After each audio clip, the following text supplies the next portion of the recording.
കാര്യവിചാരം 81. സ്വരാജ്യസ്നേഹം.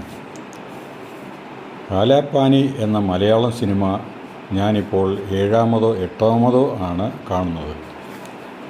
അത്രയ്ക്ക് മനസ്സിൽ തട്ടുന്ന സ്വരാജ്യസ്നേഹം ഊട്ടിയുറപ്പിക്കുന്ന ഒരു സിനിമയാണത്. മോഹൻലാലിൻ്റെ ഗോവർദ്ധൻ മേനോനും പ്രഭുവിൻ്റെ മുകുന്ദ അയ്യങ്കാരും അതിൽ അഭിനയിക്കുകയല്ല, ജീവിക്കുകയാണ്.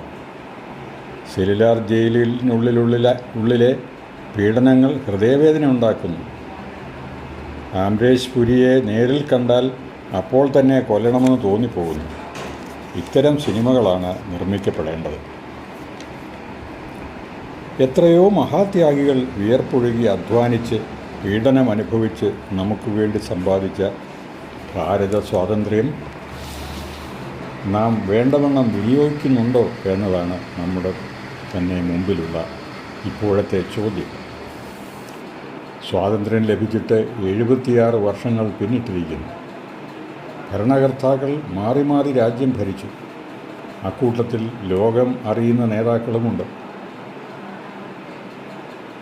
നാടിന് നേട്ടങ്ങളുണ്ടായിട്ടില്ല എന്ന് പറയുന്നില്ല.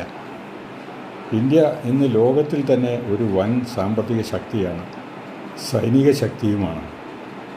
76 വർഷങ്ങൾ പരീക്ഷിച്ച് പാർലമെൻ്ററി ജനാധിപത്യം ഒരു വിജയമല്ല എന്ന് പറയാനാകുമോ? ഇല്ല, ഒരു വിജയം തന്നെയാണ്. പിന്നെ എന്താണ് നമ്മുടെ കുറവ്? ഇവിടുത്തെ ജനങ്ങൾക്ക് പൊതുവെ നോക്കിയാൽ തീർച്ചയായും രാജ്യസ്നേഹമുണ്ട്. എന്നാൽ ജാതി മത വംശ വൈവിധ്യമാണ് ഇന്ത്യയുടെ പ്രശ്നം എന്ന് ഞാൻ ഉറക്കെ പറയും. ഈ വൈവിധ്യം വൈരുദ്ധ്യത്തിലേക്ക് നയിക്കുമ്പോൾ രാജ്യസ്നേഹം കുഴിച്ചുമൂടപ്പെടുന്നു എന്നതാണ് സത്യം. എല്ലാ രാഷ്ട്രീയ ചർച്ചകളും ചെന്ന് അവസാനിക്കുന്നത് ജാതിമത ചിന്തയിലേക്കാണ്. തെരഞ്ഞെടുപ്പുകളിൽ സ്ഥാനാർത്ഥിയെ നിശ്ചയിക്കുന്നതും മന്ത്രിസഭകളിൽ സ്ഥാനം കൊടുക്കുന്നതും സർക്കാർ വകുപ്പുകളിൽ ഉദ്യോഗസ്ഥരെ നിയമിക്കുന്നതും ഒക്കെ ജാതിമതാടിസ്ഥാനത്തിലാണ്.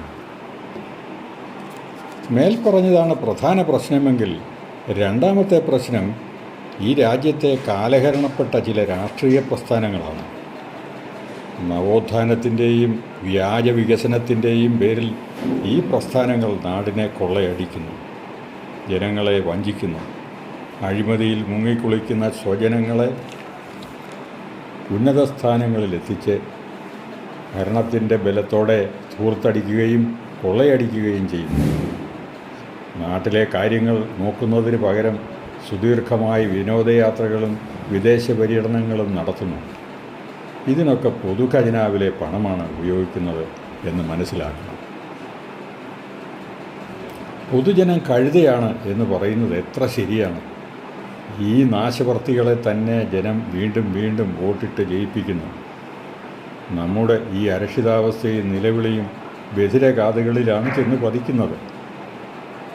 ഈ അവസരത്തിൽ ഒരു പുനർവിചിന്തനം ആവശ്യമാണോ? അതെ, ഇത്രയും വർഷത്തെ പാർലമെൻ്ററി ജനാധിപത്യം നമ്മുടെ രാജ്യത്തിന് അനുയോജ്യമാണോ? ഇനി ഇത് തുടരണമോ?